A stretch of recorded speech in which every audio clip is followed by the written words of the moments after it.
Hallelujah, praise the lord. అన్ని చెప్తాం హల్లెలూయా, గట్టి చెప్తాం హల్లెలూయా, ఒకసారి చెప్తాం హల్లెలూయా. దేవునికి మహిమ కలుగును గాక. వాక్యంలోకి వెళ్ళే ముందు ఒక చిన్న మాట చెప్పి ప్రార్థన పూర్వకంగా ముందుకు వెళ్దాం. మనకి ఈస్టర్ దినం వచ్చిందంటే, గుడ్ ఫ్రైడే వచ్చిందంటే, రక్షణ వచ్చిందంటే దేవుడు చాలా వెల చెల్లించారు, ప్రభువు చాలా వెల చెల్లించారు. అయితే మరి క్రిస్మస్ వచ్చిందంటే వెల చెల్లించారంటారు లేదంటారా? వెల చెల్లించారు, 100కి 100 చెల్లించారు ఆయన. దీన్ని నేను అనుభవపూర్వకంగా చెప్తాను మీకు. వెల చెల్లించారు అన్నది అనుభవపూర్వకంగా చెప్తాను. తనను తాను ఎంతగానో తగ్గించుకొని ఆ మహిమ ప్రదేశాన్ని అంతా విడిచిపెట్టి, ఆ సింహాసనాన్ని విడిచిపెట్టి, ఆయనకున్న ఆ యొక్క ఘనతను విడిచిపెట్టి తనను తాను చాలా రిక్తునిగా చేసుకొని మన మధ్యకు వచ్చారు ఆయన. ఎంతమంది నమ్ముతున్నారు? అది వెల చెల్లించుట కాదా అని చెప్పి మీరు అసలు సందేహపడాల్సిన అవసరం లేదు.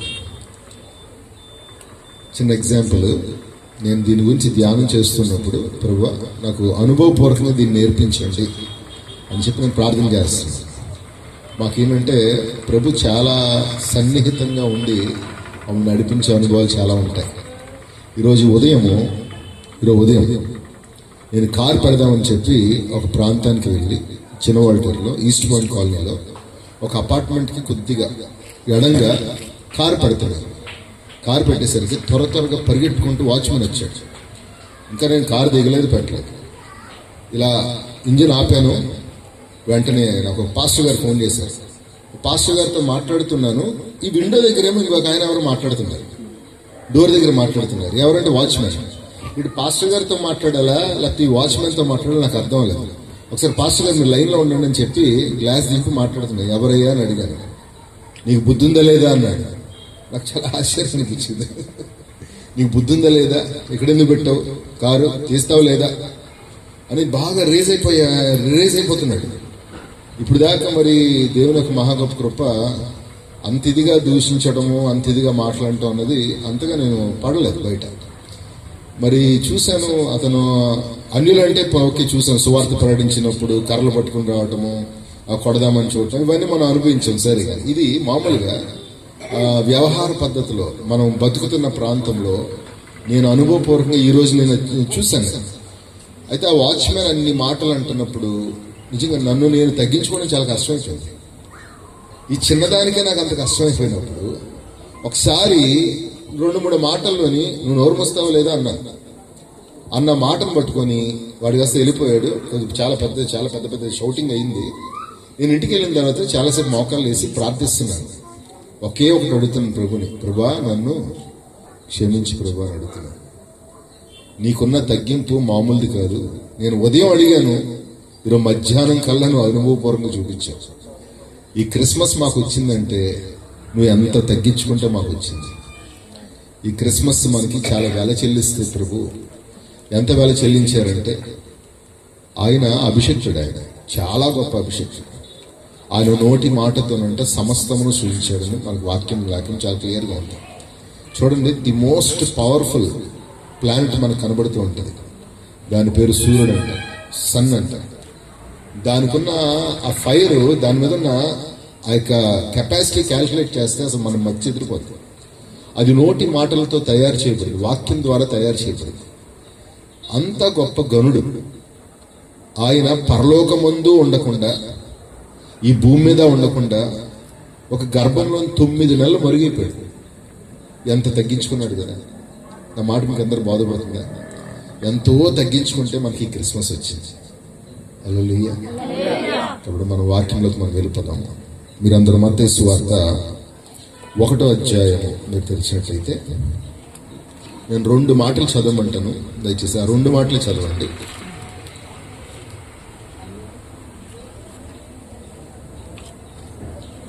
మత్తయి సువార్త 1వ అధ్యాయము 19వ వచనం మాత్రమే. ఆమె భర్త అయిన యోసేపు నీతిమంతుడై ఉండి ఆమెను అవమానపరచునొల్లక రహస్యముగా ఆమెను విడనాడు ఉద్దేశించను. హల్లెలూయా, దేవుని స్తోత్రం కలుగును గాక. మీరందరూ ఈ మాట చదివారా? చదివారా? రైట్. ఇప్పుడు రెండో మాట చదవండి. అదే అధ్యాయంలో 25వ వచనం చదవండి.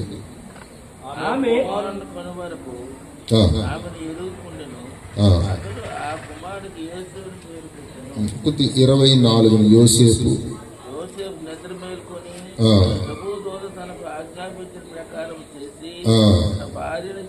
తన భార్యను చేర్చుకునేను. ఈ 2 వచనాలు మీరు చదివారు. ఒకటి ఆవిడ వదిలేద్దామని చెప్పి అనుకున్నాడు. 2వ వచనం మనం చదువుతుంటే చేర్చుకున్నాడని చెప్పారు. చూడండి, మీరందరూ బ్రేక్ఫాస్ట్ చేస్తారా? మీరందరూ ఉదయాన్నే బ్రేక్ఫాస్ట్ చేసే అలవాటు ఉందా? 2 రొట్టెలు, 2 బ్రెడ్ ముక్కలు, మధ్యలో మీరు ఏం రాస్తారు? మీరు ఖచ్చితంగా జామ్ రాస్తారు. జామ్ రాసినప్పుడు ఆ పైన ముక్కకి కింద ముక్కకి టేస్ట్ తగులుతుంది కదా. చూడండి, నేను 2 వచనాలు మీద చదివించాను. ఒకటి విడనాడ ఉద్దేశించను, 2వ వచనం చదివేసరికి ఆయన చేర్చుకోనున్నాను. కానీ మధ్యలో జామ్ లాంటి సెంటెన్సులు కొన్ని ఉన్నాయి. చాలా తీయని మాటలు, తీయని వాక్యం ఒకటి ఉంది. ఆ వాక్యము చాలా ప్రభావితమైంది. ఆ వాక్యాన్ని గురించి మనం ఒకసారి ధ్యానం చేస్తాం దేవుని బిడ్డలకి.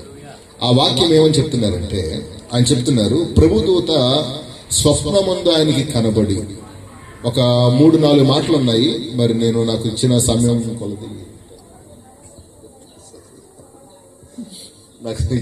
కొలది నేను 3 చెప్తాను అంతే.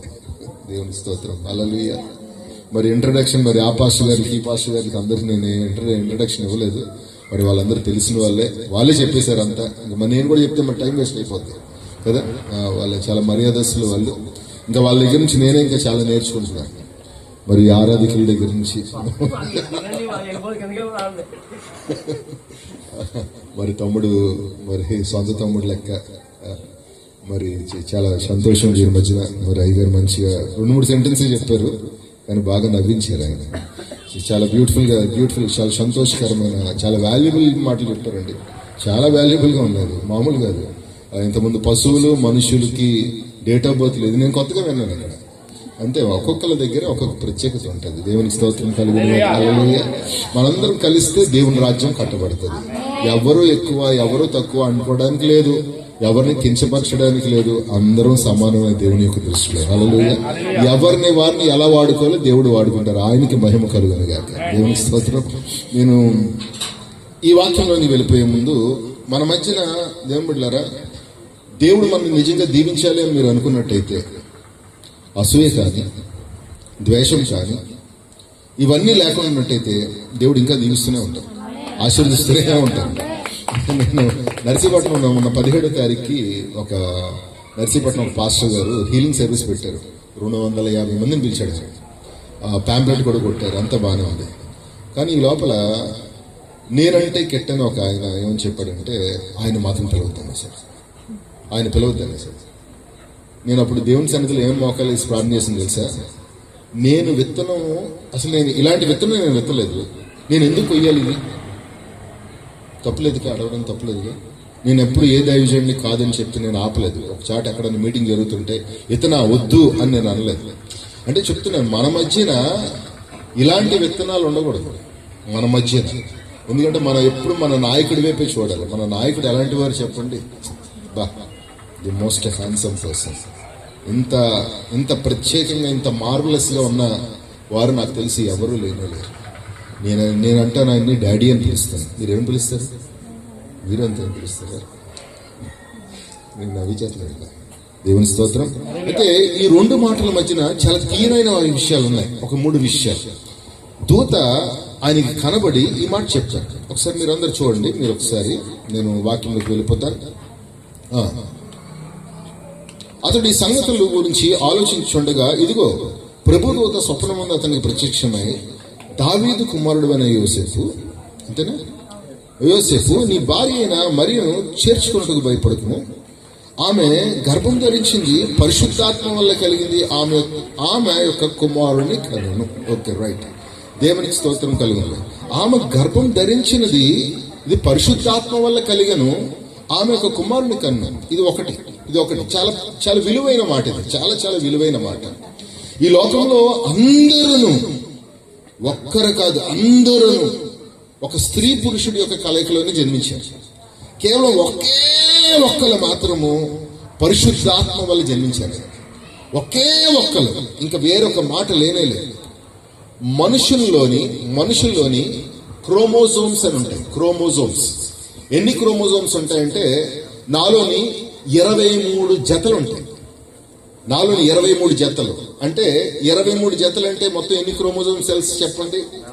46 క్రోమోజోమ్ సెల్స్ ఉంటాయి. ఒక పురుషుడు ఒక స్త్రీ మరి చూసుకున్నట్టయితే ఒక పురుషుడు స్త్రీ వారికి అటు సైడ్ 23 జతలు, ఇటు సైడ్ 23 జతలు. వినండి చాలా జాగ్రత్తగా. మరి వీళ్ళు కలిసినప్పుడు, దేవుని బిడ్డలారా, వీళ్ళు కలిసినప్పుడు అవన్నీ క్రోమోజోమ్స్ అన్ని తయారయ్యి ఎప్పుడు స్త్రీకి మాత్రము XX క్రోమోజోమ్సే ఉంటాయి, పురుషుడికి మాత్రము XY క్రోమోజోమ్స్ ఉంటాయి. అంటే ఒక మగబిడ్డ పుట్టాలన్నా స్త్రీ పుట్టాలన్నా అది పురుషుడి వల్లే అవుతుంది. స్త్రీ మాత్రము మామూలుగానే XX క్రోమోజోమ్స్. ఎవరన్నా ఒక అత్తగారు కానీ ఒకవేళ వాళ్ళ కోడల్ని శోధిస్తుందంటే నువ్వు ఆడపిల్లనే కంటున్నావంటే తను మూర్ఖురాలు, బుద్ధి లేనిది, తనకి తెలియదు. ఒకవేళ మగబిడ్డని కనాలా అమ్మాయిని కనాలా అన్న విషయము వాళ్ళ కుమారుడు వాళ్ళనే తేలుతుంది. అది XY క్రోమోజోమ్స్. అయితే దేవుని బిడ్డలారా, రాన్ వ్యాట్ గారు అని చెప్పి ఒక ఆయన అమెరికా నుంచి ఒక శాస్త్రవేత్త, ఆయన ఇజ్రాయెల్కు 15 రోజులు వీసా తీసుకున్నాడు. ఇజ్రాయెల్కి 15 రోజులు తీసుకొని అటు తర్వాత ఆయన పరిశోధన చేస్తున్నాడు. వీసా అయిపోయిన వెంటనే మళ్ళా అమెరికా వెళ్ళిపోయి అక్కడ కొన్ని రోజులు ఉండిపోయి మళ్ళా వీసా ఇప్పించుకొని మళ్ళా వచ్చి పరిశోధన చేస్తున్నాడు. మళ్ళా వెళ్ళిపోవటము, మళ్ళా పరిశోధన చేయడం. ఈయన ఒక దర్శనం కలిగి ఉన్నాడు రాన్ వ్యాట్ గారు. ఇది 1940 సంవత్సరాల్లో జరిగిన విషయం నేను మీకు చెప్తున్నా. ఆయన వచ్చి ఆయన పరిశోధన చేస్తున్నాడు. ఆయన పరిశోధన ఏంటంటే కల్వరి కొండ మీద, ఆ గొల్గొత్తా కొండ మీద యేసుక్రీస్తు ప్రభువు సిలువ వేయబడ్డాడు. అప్పుడు భూకంపం వచ్చిన తర్వాత ఆయన పరిశోధన చేస్తున్నాడు. కింద అడుగు భాగంలో ఏముంది అని చెప్పి తవ్వకాలు, ఆ గవర్నమెంట్ ని పర్మిషన్ అడిగి వాళ్ళకి ఇంత మూల్యం చెల్లించి, $100 చెల్లించి తవ్వకాలు తవ్వించి లోపలికి వెళ్తూ ఉన్నాడు. వెళ్లే ముందు చెప్పారు చాలా మంది తవ్వకాల్లో మరి లోపలికి వెళ్ళారు కానీ మళ్ళీ తిరిగి రాలేదు. మరి ఆక్సిజన్ అందకు రాలేదో ఎందుకు రాలేదో తెలియదు కానీ చనిపోయారు అన్నమాట చెప్పారు. అయితే లేదు, నేను సాక్షాత్తు దేవుణ్ణి అడిగి నేను వెళ్తున్నాను, దేవుడు నాకు తోడున్నారని చెప్పి రాన్ వ్యాట్ గారు వెళ్ళారు, లోపలికి వెళ్ళారు. ఆయన వెళ్ళినప్పుడు చాలా దూరముగా, అదిగో చివరి వీధి అంత దూరముగా ఒక పెట్టి కనపడింది, ఒక పెట్టె. ఆ పెట్టి పక్కన 2 దూతలు నిలబడటం చూశాడు. ఆయన చెప్పిన మాట చెప్తున్నాను మీకు. 2 దూతలు చూశాడు. ఆయన వెంటనే వారిని చూడగానే కింద పడిపోయాడు, మూర్చెల్లిపోయాడు. మళ్ళా లేచాడు, మళ్ళా దూతలు చూశాడు, మళ్ళా మూర్చెల్లిపోయాడు. 3వసారి మళ్ళా లేచినప్పుడు దూతలు చెప్పారు, భయపడకు, ధైర్యం తెచ్చుకో అన్నారు. ధైర్యం తెచ్చుకొని నువ్వు దగ్గర రా అన్నారు. దగ్గరికి వెళ్తే ఆ బాక్స్ చూస్తే అది కరుణాపేట. అది నిబంధన మందసం. నిబంధన మందసం ఎక్కడుందంటే ఆ గోల్గొత్తా కొండ కింద, ఆ కల్వరి కొండ కింద ఉంది, లోపల అడుగు భాగం ఉంది. అక్కడ దూతలు చెప్తున్నారు, నువ్వు కేవలం చేయాల్సింది మాత్రమే చెయ్యి, దీన్ని బయటికి తీసుకుని వెళ్ళొద్దని చెప్పి చూస్తే అక్కడ పైన నిబంధన మందసం మీద, ఆ కరుణాపేట మీద కొన్ని ఎర్ర పొడిలా కనబడింది, ఎర్ర పొడి. దాన్ని ఒక బాక్స్ లో స్వీకరించి దాన్ని తీసుకొని వెళ్ళి నువ్వు ల్యాబొరేటరీలో ఇవ్వని చెప్పాడు. ఆ ల్యాబొరేటరీలో తీసుకొని వెళ్ళి చెప్పిద్దామని చెప్పి ఇచ్చాడు. తీసుకునేటప్పుడే అనుకున్నాడు ఇది ఎర్ర పొడిలా కనబడుతుంది, ఇది తీసుకొని వెళ్తే ఏముంటదిలే అనుకున్నాడు. కానీ వెళ్ళి ల్యాబొరేటరీ వాళ్ళకి పరిశోధనకి ఇస్తే వాళ్ళు చాలా ఆశ్చర్యపోయారు. ఈ రక్తం ఇప్పుడుది కాదు, ఎప్పుడుదో. కానీ ఒక మాట, ఈ రక్తంలో ఇంకా జీవం ఉందన్నారు. ఈ మాట చెప్పినప్పుడు ఆ ల్యాబ్ లో ఎవరైతే పరిశోధనలో ఉన్నారో వారందరూ చాలా మందికి రక్షింపడ్డారంట. ఈ రక్తంలో ప్రభావం ఉందన్నారు. అయితే ఇంకొక చాలా చాలా వింతైన విషయం ఏంటంటే మనుషుడిలో 23 క్రోమోజోమ్స్, జతల క్రోమోజోమ్స్ ఉంటాయి, కానీ ఈ రక్తంలో 24 ఉన్నాయన్నారు. 24 మాత్రమే. అయ్యా 23 అంటే మరి అది మనకు బాగా తెలుసు. ఆ ఒక్కటే ఎవరిది? ఇదిగో మీరు చెబుతున్నారు, వాక్యంలో ఉంది కదా. నేను పట్టుకున్న ఈ గ్రంథం ఎటువంటిదంటే, దేవుడులారా, ప్రస్తుతం Guinness book of world records లోని ఈ గ్రంథము మొదటి స్థాయిలో ఉంది. అంటే ఇంత ఇదిగా ప్రింట్ అయింది, పబ్లిష్ అయింది. ఇదే ప్రింట్ అయినవి చాలా ఉన్నాయి, పబ్లిష్ అయినవి చాలా ఉన్నాయి. కానీ ప్రింట్ పబ్లిష్ ఆనా और జానా, ఆనా జానా అన్నది రెండు ఈ పుస్తకం మాత్రమే లభించిందంట. ఏంటి ఇంత పవర్ఫుల్ గా ఉంది బుక్ అని చెప్పి వాళ్ళు పరిశోధన చేస్తే ఇది ఎందుకు తెలుసు పవర్ఫుల్? ఇది సత్యగ్రంథం. ఇది హల్లెలూయా, సత్యగ్రంథం. మీకు ఒక మాట చెప్తున్నాను, ఒక ప్రవచనాత్మకమైన ఒక మాట చెప్తున్నాను. ఇందా నేను కూర్చొని ఇక్కడ ఉంటూ ఉన్నప్పుడు పరిశుద్ధాత్మ దేవుడు నన్ను ప్రేరేపిస్తున్నాను, చెప్పమని చెప్తున్నారు. ఇప్పుడు చాలా మంది ఈ స్టేజ్ నుంచి ఇలా దాటుకొని వెళ్ళిపోయారు. చూసావా, చాలా మంది వెళ్ళారు, 2-3 వెళ్ళారు చూడండి. కానీ స్టేజ్ మీద ఏముందంటే నేను చెప్తాను, ఇక్కడ బంగారం ఉంది, ఇక్కడ బంగారం ఉంది. బంగారం కంటే విలువైంది ఉంది ఇక్కడ, చాలా గొప్ప విందు ఉంది ఇక్కడ. రాజుగారి పిలిస్తే రాలేదు, చాలా మంది విందుకు రాలేదు. కానీ మీరు ఇక్కడ చేసే ప్రార్థన వల్ల కొన్ని రోజులు అయిపోయింది, వాళ్ళు దాటుకొని వెళ్ళలేరు. తప్పనిసరిగా నేను ఇక్కడ కూర్చోవాల్సిందే అనే నిర్ణయానికి రాబోతున్నాను. తప్పనిసరిగా నేను ఇక్కడ కూర్చోవాల్సిందే, నాకు చాలా అవసరం ఉంది, నేను విడుదల పొందుకోవాలి, నాకు యేసుక్రీస్తు ప్రభువారి దగ్గరే నాకు విడుదల వస్తుంది అనే మాట చెప్పేలాగా దేవుడు చేయబోతున్నారు. దేవుడు మహిమ కలిగిన నా దేవుడు, రోషం కలిగిన దేవుడు. హల్లెలూయా. ఇప్పుడు దేవుని బిడ్డలారా, మొట్టమొదటి మాట, ఆవిడ గర్భం ధరించింది ఎవరి వల్ల అంటే పరిశుద్ధాత్మ వల్ల. ఆ 23 క్రోమోజోమ్స్ మరియ ద్వారా వచ్చాయి, కానీ ఒకే ఒక్క క్రోమోజోమ్ పరిశుద్ధాత్మ తండ్రి. హల్లెలూయా. మన బెస్ట్ ఫ్రెండ్ అన్నమాట చెప్పగలం. చాలా బెస్ట్ ఫ్రెండ్ ఎవరంటే పరిశుద్ధాత్మ తండ్రి. ఆయన యుద్ధ నుంచి వచ్చిన క్రోమోజోమ్. అంటే ఇప్పుడు ఎంత పవిత్రమైన వారైనా, అది ఎంత పరిశుద్ధుడు అయినా, ఈయన గురించి మాటల్లో ఉచ్చరించడం కూడా కష్టమే. ఆయన గురించి చెప్తున్నారు, ఇదిగో మనము ఒక కుమారుని కనపోతున్నాం. చూడండి ఏమన్నారు, చూడండి ఆ మాట ఏమన్నారు చూడండి, ఒకసారి చదవండి ప్లీజ్. ఆమె యొక్క కుమారుణ్ణి చెప్పండి, ఆమె యొక్క కుమారుణ్ణి కనెను అంటున్నారు. హల్లెలూయా. ఇప్పుడు దేవుని బిడ్డలారా, ఆవిడ కనే ఏంటంటే ఆవిడ ఒక కుమారుణ్ణి కనపోతుంది. She is going to give a birth to a son. ఒక మంచి కుమారుణ్ణి తను కనబోతుంది. అది పరిశుద్ధాత్మ వల్ల కలిగింది. దేవుని బిడ్డలారా, అంటే ఈ లోకంలో ఏం పరిచయం చేస్తుందంటే తను వెలుగుని పరిచయం చేస్తుంది, వెలుగుని పరిచయం చేస్తుంది. మరి ఈ లోకంలో ఇంకా మరి తను ఏం చేస్తుందంటే అన్నిటికంటే శ్రేష్టమైన బహుమానము ఇస్తుంది. ఇప్పుడు చూడండి, నేను ఇక్కడ నిలబడ్డాను, మీరందరూ నన్ను చూస్తున్నారు. వాస్తవంగా 2010కి ముందైతే నా వ్యవహారం అంతా వేరేగా ఉంది. అప్పుడప్పుడు మా పాస్టర్ గారు కూడా, నీ పాత జీవితం నాకు తెలుసులే, దుర్మార్గం జీవితం అని చెప్పి కొద్దిగా అంటూనే ఉంటాను. దేవుని బిడ్డలారా, అప్పుడు బాగా తాగేవాడిని, విపరీతంగా తాగేవాడిని. ఫ్రెండ్స్ ఉన్నారా, త్రాగుడు వ్యసనానికి వెళ్ళిపోయేవాడు. ఫ్రెండ్స్ తో ఉంటే నాకు వీక్ ఆఫ్స్ 2 ఉండేవి, సాటర్డే సండే ఉండేవి. ఇక్కడ సదర్లాండ్ అని చెప్పి రిషికొండ హిల్స్ మీద ఒక కంపెనీ ఉంటుంది, ఆ కంపెనీలో నేను జాబ్ చేస్తూ ఉండేవాడిని. నేను ఆ 2 రోజులు విపరీతంగా తాగేస్తూ ఉండేవాడిని, విపరీతంగా. ఇంకా చేయాల్సిన పనులు ఇంకా చాలా చేస్తూ ఉంటాను, స్టేజ్ మీద చెప్తే బాగోదు కానీ.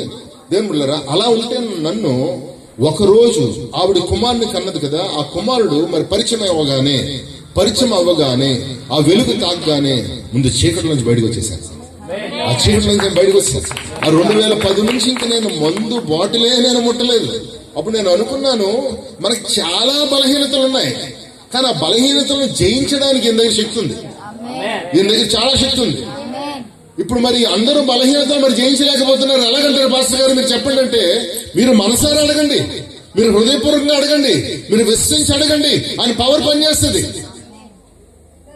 అనుభవంతో చెప్తున్నాను, ఆయన పవర్ నిశ్చయంగా పనిచేస్తుంది. మీరు మనసారా విశ్వసించి హృదయపూర్వకంగా నమ్మి మీరు అడగాలి. కానీ చాలా స్పాంటేనియస్ పవర్, అది చాలా ప్రభావితమైన శక్తి, అది దేవుని బిడ్డలారా పనిచేస్తుంది నిశ్చయంగా. బలం లేని మనకి బలం ఇస్తుంది. ఆ కుమారుని కన్నది. ఈ లోకంలో ఏమున్నాయి చెప్పండి? విచారణ, చింత, కలవరము, కోపము, ఇవన్నీ ఉన్నాయి. ఈ చీకటిలో ఉన్నాం, కానీ ఒక్కసారి ఆ వెలుగు తాగ్గా మొత్తం మారిపోతే ప్రేమ, నిరీక్షణ, సెల్ఫ్ కంట్రోల్, ఇవన్నీ స్టార్ట్ అవుతూ ఉంటాయి. అదే చెప్తున్నారు అక్కడ. నువ్వేమో తన్ని విడిచిపెట్టేద్దాం అనుకుంటున్నావు, నువ్వు ఒకే ఒక్క సమాచారం విన్నావు, అసలు ఎవరికి తెలియకుండా విడిచిపెట్టేద్దాం అనుకుంటున్నావు నీతిమంతుడు అయ్యి. కానీ నీకు ఒక విషయం తెలీదు, తను అసలు గర్భం దాల్చింది మనుషుని వల్ల కాదు, తన గర్భం దాల్చింది పరిశుద్ధాత్మ వల్ల దాల్చింది. తను మళ్ళీ ఎవరిని ఇంట్రడ్యూస్ చేయను, కుమార్ని కనబోతుంది. చూడండి ఎంత యేసు మనలో ఉంటే దేవుని బిడ్డలారా, మోర్ ప్రేయర్ మోర్ జీసస్ ఉంటారు మనలో. ఎక్కువ ప్రార్థన చేస్తే మనలో ఎక్కువ యేసు అందరికి కనబడుతూ ఉంటారు. ఈ సొసైటీకి ఏం కావాలి అంటే, ఈ సొసైటీకి ఒక మాట చెప్తున్నాను, మీరేమనుకోద్దు, ఈ సొసైటీకి మీరేం అవసరం లేదు, నేనేం అవసరం లేదు, నాలో ఉన్న యేసే కావాలి. మన కుటుంబానికి ఎవరు కావాలంటే మనలో ఉన్న యేసే కావాలి. ఆవిడ భార్యను కొట్టడం మానేస్తాం. నీలో ఉన్న యేసేని చూపిస్తే నువ్వు భర్తని కించపరచడం నువ్వు మానేస్తావు.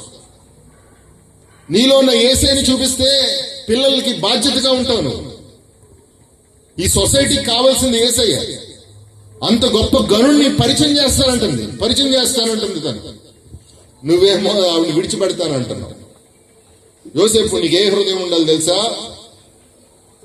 ఆ యేసుని సంరక్షించే హృదయం నీకు ఉండాలి. యేసుని కాపాడుకునే హృదయం ఉండాలి. మరికి ఏ హృదయం ఉండాలి చెప్పండి? యేసుని పరిచయం చేసే హృదయం ఉండాలి.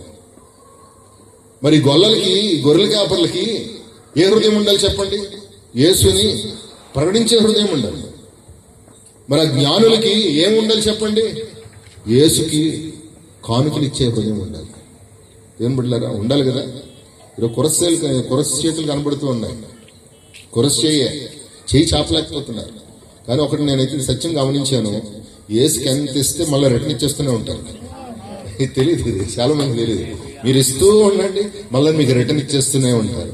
పాస్టర్ గారు నేను చెప్తాను, పాస్టర్స్ మీటింగ్ పెడుతున్నా అంటే వెంటనే పాస్టర్ గారు నన్ను అడుగుతారు, అయ్యా టీఏ ఏంటి, ట్రాన్స్పోర్ట్ ఏంటి, మళ్ళీ ఏంటి, ఫుడ్ ఏంటి అని అడుగుతారు. మనం అసలు వాటి గురించి అడగాల్సిన అవసరమే లేదు. ఇంకా మీరు పాస్టర్స్ మీటింగ్ పెడుతున్నారు, అభిషక్తులు పెడుతున్నారు, దయచేసి మేమే ఇస్తున్నామని చెప్తాం. దేని బిడ్డలారా, ఇచ్చి మనం సంపాదించుకున్నాం. సరే, నేను చెప్తాను ఒక మాట. మొట్టమొదటి మాట, ఈ గర్భము పరిశుద్ధాత్మ వల్ల కలిగింది. కాబట్టి పరిశుద్ధాత్మ వల్ల కలిగితే యేసుని ఎవరన్నా అంటే శాపం వస్తుందా రాదా చెప్పండి? శాపము వస్తుందా రాదా చెప్పండి? ఎందుకు? పరిశుద్ధాత్మ వల్ల. యేసుని అంటే మాత్రం ఖచ్చితంగా శాపం వస్తుంది. దేవుని బిడ్డలారా,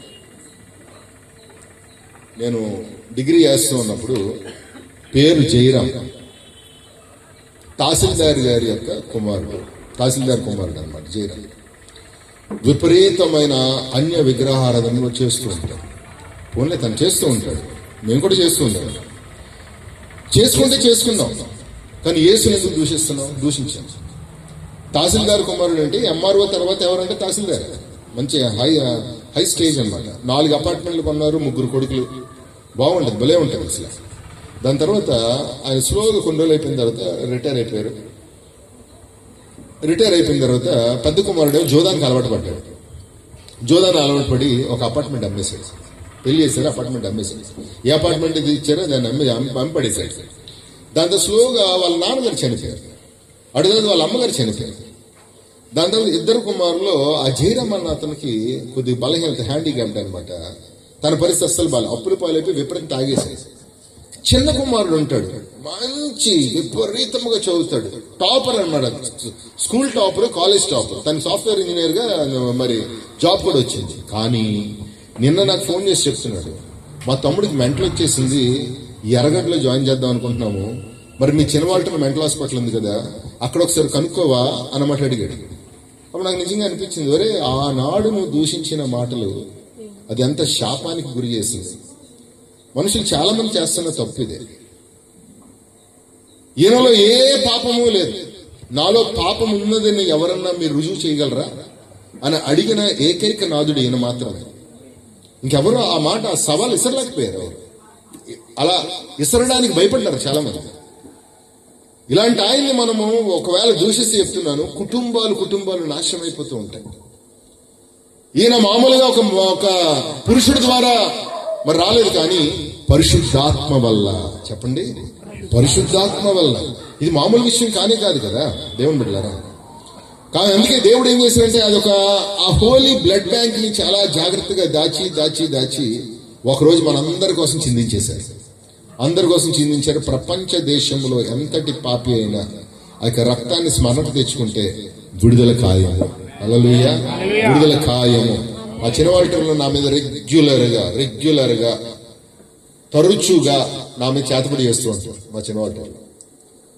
రెగ్యులర్గా, తరచుగా, నేను బహిరంగంగా చెప్తున్నాను ఈ మాట, రెగ్యులర్గా, తరచుగా ఇక్కడ మినిస్ట్రీ పెట్టడానికి వీల్లేదు, మొత్తం ధ్వంసం అయిపోవాలి, కుటుంబం నాశనం అయిపోవాలి, వీడి సంఘం ఉండకూడదు అని చెప్పి చాలాసార్లు చేస్తూ ఉంటారు. నాకు చాలా క్లియర్ తెలుస్తూ ఉంటాను, ఆత్మలో తెలియకుండా పోదుగా, తెలుస్తూనే ఉంటుంది. కానీ వారికి తెలియదు నా దగ్గర ఎంత పవర్ఫుల్ బ్లడ్ ఉందో వాళ్ళకి తెలియదు. నేను ఎప్పుడు ఒక మాట చెప్తాను, ఏం చెప్తాను సార్, మీకు కూడా ఉపయోగపడుతుంది, మీకు కూడా ఉపయోగపడుతుంది. ఏం చెప్తానంటే, ఏవైతే ఆత్మలు, ఆ ప్రేతాత్మలన్నీ బయలుదేరి ఇక్కడికి వచ్చాయో వాటన్నిటికీ నేను ఆజ్ఞాపిస్తున్నాను, తిరిగి పంపించిన వాడి మీదకే వెళ్ళిపోమని. తప్పలేదు, తప్పలేదు. దేవుడు నాకు చెప్పారు, చాలా మంది చెప్పారు. నా హైదరాబాద్ నా ఫోన్లో వచ్చి చెప్తారు, అన్న పక్కనే నిలబడింది అంటారు, ఆ పేరు చెప్పకూడదు, చెప్పు, పక్కనే నిలబడింది అంటారు. అయితే ఒకసారి ఫోన్ స్పీకర్ పెట్టుకుంటాను, ఫోను స్పీకర్ పెట్టి నేను వాళ్ళతో చెప్తాను. ఏమని చెప్తానంటే, నిన్ను ఎవరు పంపించారో వారి వద్దకని వెళ్ళి. మనకి దేవుడు పవర్, అథారిటీ ఇచ్చారు, అధికారం ఇచ్చారా మనకి. చాలా మంది గ్రహించరు, మనకి అధికారం ఇవ్వబడింది. యేసు రక్తం వల్ల మనకి అధికారం ఇవ్వబడింది. మీరు కనబడని శక్తుల మీద మీకు అధికారం ఉంది, మర్చిపోవద్దు. అన్నిటికంటే భయంకరమైన జనాంగము ఎవరు ఈ భూమి మీద అంటే క్రైస్తవులు. దేవుని స్తోత్రం చెప్పాలి. మీరంటే అంధకార శక్తులకి భయం. ఒకవేళ మీరే అవంటే భయం అంటే మరి ఏం చేయాలో నాకు అర్థం కావట్లేదు. మన దగ్గర ఉంది, దేవుడు చాలా గొప్ప అధికారం ఇచ్చారు. అధికారం ఎందుకు తెలుసా? యేసయ్య రక్తం, చాలా పవర్ఫుల్ బ్లడ్, పరిశుద్ధాత్మ వల్ల కలిగిన ఈ యొక్క బ్లడ్. ఈ రక్తం వల్ల విమోచన ఖచ్చితంగా ఉంటది. నేను చెప్తున్నాను, ఈ వీధి గురించి ఒక మాట చెప్తున్నాను. ఇక్కడ అనేకమైన బంధకాలు తెగపోతున్నాయి, అవన్నీ తెగిపోయి ఇక నుంచి కొన్ని బాటలు సరళం అయిపోతున్నాయి, సరళం తిన్నగా అవ్వబోతున్నాయి, తిన్నగా దేవుని యొక్క కార్యక్రమాలు జరగబోతున్నాయి. దూతలు అటు ఇటు తిరగబోతున్నాయి. ఓ దేవుని యొక్క అద్భుతమైన కార్యాలు జరగబోతున్నాయి. ఆరిలావాలో దేవుని పరిచయం లేవనెత్తబోతున్నారు. ఒకవేళ ఈ మాట ఎవరైనా ఆరిలావా పాస్టర్ గారు వింటే, దయచేసి ఆ పాస్టర్ గారు చెప్తాడు, ఒక తోటలో అనేక మందిని దేవుడు పిలిచారు, అంతేనా? పిలిచినప్పుడు మనం వాళ్ళ కౌంటర్లు మనం వేయకూడదు అసలు. ఒక తోటలో అనేక మంది దైవజనులు, పనివారిని దేవుడు పిలిచారు లేదా? ఉదయం నుంచి సాయంత్రం దాకా అనేక మంది పనివారిని ఆయన ఒకే తోటలో పిలుస్తూనే ఉన్నారు. దేవుని చిత్తమై ఉంది కాబట్టి ఇక్కడ డోర్ తెరవబడదు. హల్లెలూయా, దేవునికి స్తోత్రం కలుగును గాక. ఇప్పుడు దేవుని బిడ్డలారా, ఎప్పుడు ఒకటి చెప్తాను, ఇంకెంత టైం చెప్తాను, బ్యాటరీ పనిచేయట్లేదు, అందుకే అడుగుతున్నాను. ఇది 12:30 అయింది, బ్యాటరీ పనిచేయదు, బ్యాటరీ అయిపోయింది, నేను చూసుకున్నాను. పర్లేదా, మంచి పర్మిషన్ ఇచ్చిన అందరూ స్తోత్రం చెప్పండి. హల్లెలూయా. రెండో మాట నేను మళ్ళీ చెప్తున్నాను, 2 బ్రెడ్ల మధ్యన జామ్ లాంటి మాట చెప్తున్నాను, తీగా ఉండును గాక. రెండో మాట ఏమన్నారు చూడండి, ఎవరు మాట్లాడుతున్నారు? ఆ దూత మాట్లాడుతున్నారు. దూత ఏమని మాట్లాడుతున్నారు తెలుసా? ఇదిగో నేను చదువుతున్నానమ్మా, could you please read out this word. చదవండి. ప్రజలు 21, ఆమె యొక్క కుమారుని కన్ను తన ప్రజలను వారి పాపం నుండి ఆయనే రక్షించును కనుక ఆయనకు యేసు అని పేరు పెట్టెదరు. హల్లెలూయా. తన ప్రజల యొక్క పాపము నుంచి ఆయనే, చెప్పండి, ఆయనే రక్షించును అని మాట చెప్తున్నారు. ఆయనే రక్షించు. ఇప్పుడు దేవుని బిడ్డలారా, అందుకే ఆయన పేరు ఏమని పెడతారంటే యేసు. అసలు మామూలుగా చెప్పండి, ఆయన ఈ భూమి మీదకి వచ్చారు కాబట్టి ఆయన పేరు యేసు. మరి పైన ఏంటి ఆయన పేరు? ఆయన పేరు క్రీస్తు. క్రీస్తు అంటే అభిషక్తుడు. క్రీస్తు పైన గొప్ప కిరీటం, మహిమ కలిగిన కిరీటం కలిగి ఉన్నారు ఆయన. ఆయనకి ఎందరో దూతలు పరిచర్య చేస్తూ, దూతలందరూ స్తుతిస్తూ 24 గంటలు ఆయన ఆరాధిస్తూ ఉంటారు. ఆయన క్రీస్తు, ఆయన దేవుని బిడ్డలారా. కానీ కిందకి వచ్చినప్పుడు ఆయన పేరేమయ్యాడంటే ఆయన రక్షకుడు. యేసు అంటే చెప్పండి, రక్షకుడు. పైన లేదా పేరు, కిందకి రాగానే ఆయన కాస్త ఏమయ్యారు? యేసు అయ్యారు. యేసు యేసు యేసు అని పిలుస్తున్నారు. పైన మాత్రం ఆయన క్రీస్తు. కానీ దేవుని బిడ్డలారా, ఎప్పుడైతే యేసుకి బాప్తిజం ఇచ్చారో అప్పుడు ఆకాశము తెరవబడి పావురం వలె, మనిషి ఆకారంలో ఒక పావురం వలె ఆయన మీదకి మరి వచ్చినప్పుడు, దేవుని బిడ్డలారా, ఆయన మీదకి దిగి వచ్చినప్పుడు అదిగో ఆకాశం నుంచి ఒక శబ్దం వాళ్ళు విన్నారు, ఈయన నా ప్రియకుమారుడు, ఆయన యందు నేను ఆనందించుచున్నాను. ఈయన నా ప్రియకుమారుడు, ఆయన యందు నేను ఆనందించుచున్నాను. ఆయన అభిషేకం పొందుకున్నాడు. యేసు క్రీస్తు అయ్యారు. అక్కడ క్రీస్తు కిందకు వచ్చి యేసయ్యారు, అక్కడ అభిషేకం పొందుకున్న తర్వాత యేసు క్రీస్తు అయ్యారు. దేవుని బిడ్డలారా, యేసు క్రీస్తు అంటే అభిషేకం కలిగిన రక్షకుడు. హల్లెలూయా. ఎంతో అభిషేకం కలిగిన ఆ రక్షకుడు ఏం చేశారు? ఆయన దేవుని బిడ్డలారా మనందరినీ రక్షించడానికి ఆయన ముందు 40 దినాలు వెళ్ళి ఉపవాసం ఉండి ప్రార్థన చేశారంట. ఉపవాసం ఉండి ప్రార్థన చేసినప్పుడు చిన్న మాట మీరు గమనించలేదో, నేను ఒకసారి మామూలు సంఘానికి చెప్తున్నట్టుగా చెప్తాను, ఒకసారి వినండి. ఆయన ఉపవాసం ఉండి ప్రార్థన చేస్తున్నప్పుడు ఆయన అన్నపానీయంలో ఏం పుచ్చుకోలేదు, అన్నం ఏం పుచ్చుకోలేదని చెప్పి ఉంది. అప్పుడు అపవాది వచ్చాడు. అపవాది 40వ దినం వచ్చి ఆయన శోధిస్తున్నాడు. ఏమని శోధించాడంటే ఒక మొట్టమొదటి మాట ఈ రాళ్లను రొట్టెలుగా చేసుకుని తినమన్నారు. అంటే ఒక ఇంపాసిబుల్ ని పాసిబుల్ గా చేసుకుని తినమన్నారు. అంటే అలా చేయకూడదు. రాళ్లను రొట్టెలుగా చెప్పండి, చేయకూడదు. రాళ్ళే, రొట్టెలే. ఎందుకు మరి రాళ్ళని రొట్టెలుగా మార్చాలంటున్నారు? రాళ్ళను రొట్టెలుగా ఎందుకు మార్చాలి? నువ్వు బ్రతకడానికి. ఇది ఇప్పుడు లోకంలో జరుగుతున్న తంతు ఇదే. నువ్వు బ్రతకడానికి ఎంతమందినన్నా మోసం చేస్తున్నారు, చేయకూడని పనులని చేస్తున్నారు. ఉళ్ళు అమ్ముకుంటున్న వారు ఉన్నారు, రక్తం అమ్ముకుంటున్న వారు ఉన్నారు, మనుషులు బలి చేస్తున్న వారు ఉన్నారు, కిడ్నాప్లు చేస్తున్న వారు ఉన్నారు. ఇవన్నీ చేయకూడని పనులు. ఇవన్నీ రాళ్ళే, రొట్టెలే. ఈ చేయకూడని పనులు చేసి మరి కడుపు నింపుకుంటున్నారు. అప్పుడు దేవుడు చెప్పారు, అప్పుడు ప్రభు చెప్పారు, మనుషుడు రొట్టెల వల్ల బ్రతకట్లేదు, కానీ దేవుని యొక్క నోటి మాట వల్ల, ప్రతి మాట వల్ల ఆయన బ్రతుకుతున్నాడు అన్నమాట చెప్పారు. దేవుని బిడ్డలారా, ప్రతి మాట వల్ల ఆయన బ్రతుకుతున్నారు. ఈ మాట చెప్పినప్పుడు చాలా క్లియర్ గా ఒక మాట మనకు అర్థమవుతుంది. బలహీనతను జయించిన వాడు ఆయన. యేసు క్రీస్తు అయిన తర్వాత ఆయనలో ఒక పరిచర్య బయటపడింది, వెలుగులోకి వచ్చింది. ఏ బలహీనతనన్నా ఆయన జయించేశాడు. ఆయన జయించి మనకు చెప్తున్నారు, నేను నీ తోడే ఉన్నాను. అంటే ఇప్పుడు బలహీనత ఉన్న వారందరూ ఎవరి వైపు చూడాలి చెప్పండి? ఎవరి వైపు చూడాలి?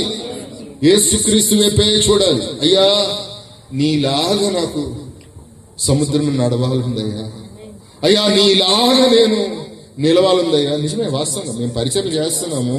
పరిచర్లు ఏమంత సాఫీగా ఏం లేవు. మీకేదో మైక్ పట్టుకుని సూట్ వేసుకున్నట్టుగా కనబడుతుంది, కానీ ఎన్ని వ్యాధులు ఉన్నాయో అది మాది ఒక డెలివరెన్స్ మినిస్ట్రీ కాబట్టి మాకు ఇంకా మామూలుగా ఉండదు. అసలు మామూలుగా మాకు ఇంకా డెలివరెన్స్ మినిస్ట్రీకి మాకు మామూలుగా ఉండదు. అంటే దాని అర్థం నేను మీకు చెప్తాను వినండి. కొంతమంది డెలివరెన్స్ మినిస్ట్రీలో ఉంటారు, కొంతమంది హీలింగ్ మినిస్ట్రీలో ఉంటారు, కొంతమంది కేవలము అంటే కేవలం వాక్యం మాత్రమే చెప్తారు. పరిచయం ఉందా మీకు? అలాగా అది ఎలా ఉంటుందంటే, ఇప్పుడు దారిని మనం పోతున్నాము, తేనె పట్టుంది, కానీ ఆ దారి మీరు అలా వెళ్ళిపోతున్నారు. తేనె పట్టు మిమ్మల్ని చేస్తుందా? చేయదు. కానీ హీలింగ్ మినిస్ట్రీ, డెలివరెన్స్ మినిస్ట్రీ ఉన్న వాళ్ళు అలా కాదు. ఆడికి వెళ్ళి ఆ తేనె పట్టులో చేయబెట్టి దానికి వెళ్ళి ఆ తేనె తీస్తూ ఉంటారు. అదేం చేస్తుంది చెప్పండి? ఖచ్చితంగా కొడుతుంది. మా యొక్క సమస్యలు అలాగే ఉంటాయి. ఏదో మైక్ పట్టుకొని మేము మాట్లాడుతున్నాం అనిపిస్తుంది, కానీ కారు వేసుకొని వస్తున్నాం అనిపిస్తుంది, కానీ మాకు చాలా శ్రమలు ఉంటాయి. కానీ దేవుడు మాకు తోడున్నారు అంతే. ఇది ఈ మాట చెప్తూనే నేను అన్ని సమస్తం అంతని నేను జయించాను, నేను మీకు తోడుగా ఉంటాను. హల్లెలూయా. చూడండి, ఒక మాట నేను చెప్తున్నాను. ఆయన క్రీస్తు కిందకు వచ్చి యేసయ్యారు.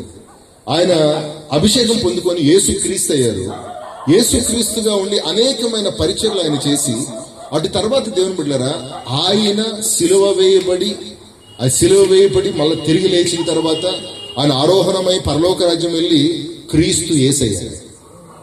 మా దేవుని బిడ్డలు వింటున్నారా? యేసుక్రీస్తు ప్రభువారికి, యేసుకి మొత్తం 3 పేర్లు. ఒకటి చెప్పండి, క్రీస్తు. రెండోది యేసు క్రీస్తు. మూడోది క్రీస్తు యేసు. హల్లెలూయా. ఇదే మాట చెప్తున్నారు ఇక్కడ. ఇప్పుడు చెప్తున్నా ఒక సత్య ప్రామాణికమైన మాట చెప్తున్నారు. రెండో మాట చెప్తున్నారు, ఆయనే తన ప్రజలను ఆయనే రక్షించిపోతున్నారు. అవును దేవుని బిడ్డలారా, నువ్వు కన్నావుగా, నువ్వే నీ పిల్లల్ని సాకాలి, నీవే నీ పిల్లల్ని భద్రపరచాలి. కనిన వాడే ప్రాణము పెట్టాలి, కనిన వాడే రక్షించాలి. ఉన్నారు మీకు తెలిసిన ఉన్నారు అలాగే? ఎక్కడ లేదు, అసలు చరిత్రలో ఎక్కడ లేదు. అంటే ఇట్స్ వెరీ క్లియర్, ఈయనే మన తండ్రి. హల్లెలూయా. ఈయనే తండ్రి, ఈయనే నిత్యుడగు తండ్రి, అంతే. ఇంక వేరొక మాట లేనే లేదు అందులో. ఈ మాట ఇవన్నీ ఎవరు చెప్తున్నారు? దూత యోసేపు చెప్తూ ఉన్నారు. విడనాడ ఉద్దేశించాడు కాబట్టి ఈ మాటలన్నీ చెప్తున్నారు. నిజంగా ఒకవేళ విడిచిపెట్టినట్టయితే ఆవిడ్ని రాళ్ళేసి కొట్టి చంపేవారు, ఇంకా చాలా పనులు చేసేవారు. కానీ చూసారా, ఆయన సువార్తతో ఈ క్రిస్మస్ని మనకి అందరికీ ఇంట్రడ్యూస్ చేశారు, సువార్తతో పరిచయం చేశారు. హల్లెలూయా. అంటే ఈ క్రిస్మస్కి మూలాధారం ఏంటి చెప్పండి? కార్నర్ స్టోన్ ఏంటి చెప్పండి? గాస్పల్ అన్నదే ఈ యొక్క క్రిస్మస్కి మూలాధారం. దేవుని బిడ్డలారా, మరి రెండోది అయిపోయింది. మూడో విషయం ఏమని చెప్పారంటే, ఇదిగో మూడో మాట నేను చెప్పి నేను ముగించేస్తున్నాను. మీరందరూ దయచేసి 23వ వచనం, ప్రభు తన ప్రవక్త ద్వారా పలికిన మాట నెరవేరినట్టు ఇదంతయు జరిగెను. ఇమానుయేలుని పేర్లకు భాషాంతరము దేవుడు మనకి తోడై ఉన్నాడని అర్థము. Hallelujah. God is with us. నేను ముగించేస్తున్నాను. దేవుడు మనకి తోడై ఉన్నారు. మన ఒంటరి వారము కానే కాదు, దేవుడు మనకి తోడై ఉన్నారు. Is with us.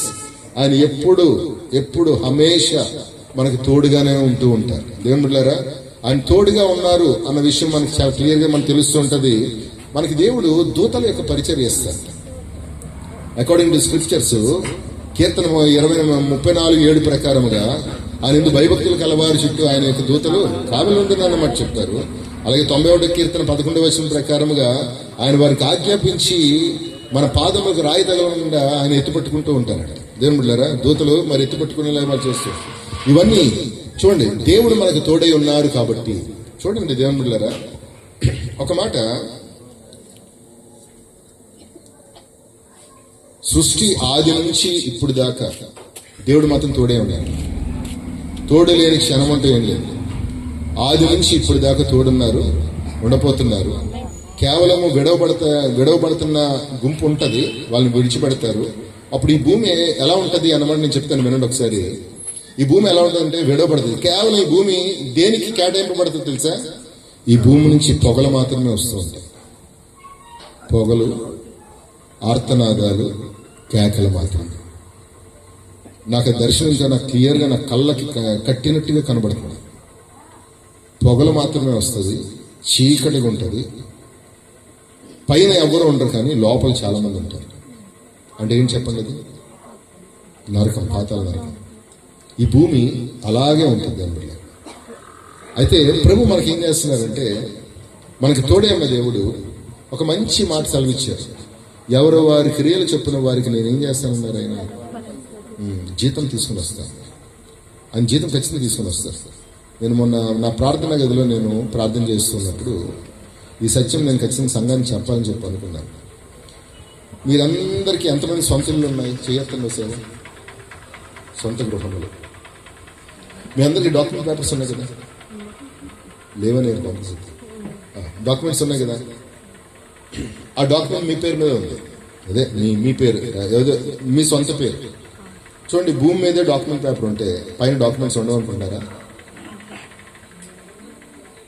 మన ప్రభుత్వం ప్రార్థన గదిలో అడుగుతున్నారు. యోహాను సువార్త 14:1-2-3 వచనాల్లో, నేను మీకు స్థలము సిద్ధపరచగలుగుతున్నాను, ఒకలా లేని అడుగు నేను చెప్పాను. స్థలము సిద్ధపరచగలుగుతున్నాను. మనకి మేస్త్రి వర్క్, సివిల్ ఇంజనీర్ ఎవరంటే జీసస్. నూతన యెరూషలేములో ఆయన ఎంత నమ్మదగిన వాడంటే, అసలు మనం ఇంకా పరలోక రాజ్యం వెళ్తామో లేదో అన్న డౌట్ఫుల్గా నడుస్తూ ఉంటాం ప్రతిరోజు. అలాగుంది. కానీ ఆయన ఆల్రెడీ నీ పేరున ఆయన కట్టేశారు. ఆయన జీతం ఇచ్చేటప్పుడు ఒక బంగారు పలకనికి ఇస్తారు.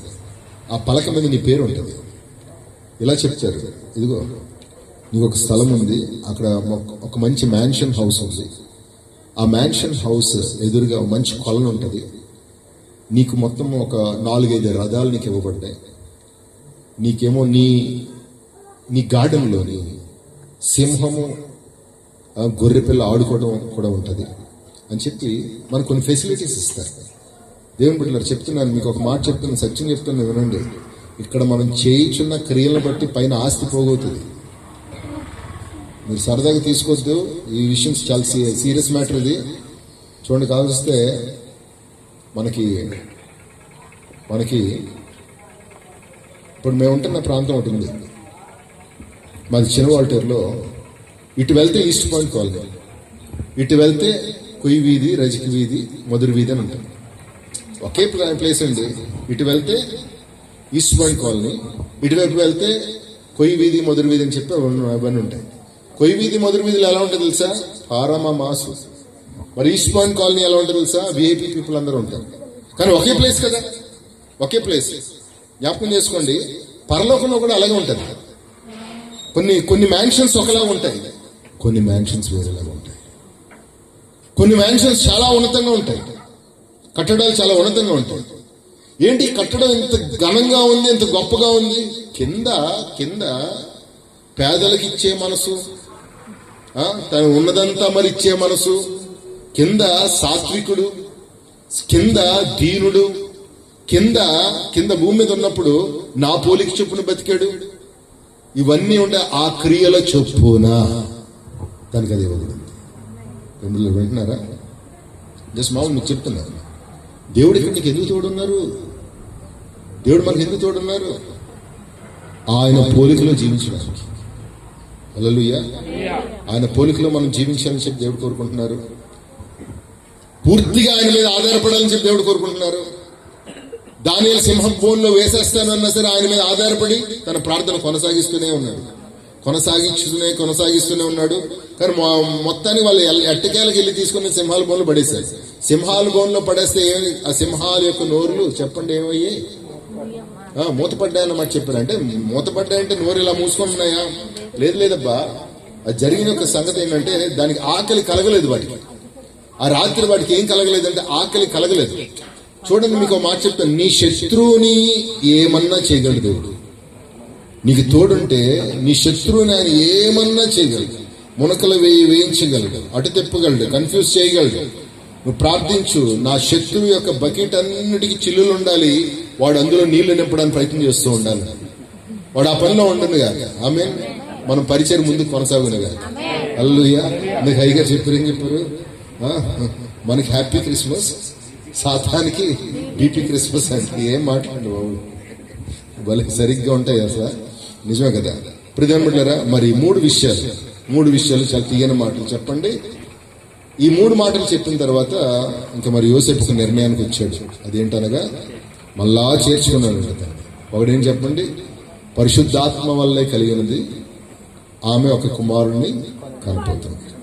రెండో మాట చెప్పండి, ఆయన యేసు అని పేరు పెట్టెదరు, ఆయనే తన ప్రజలను రక్షించారు. హల్లెలూయా.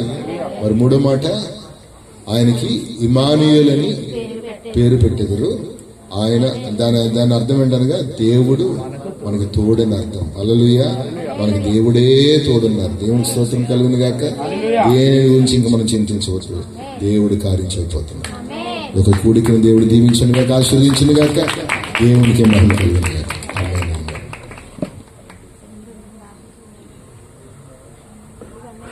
దేవునికి మహిమ కలుగును గాక. హల్లెలూయా, హల్లెలూయా.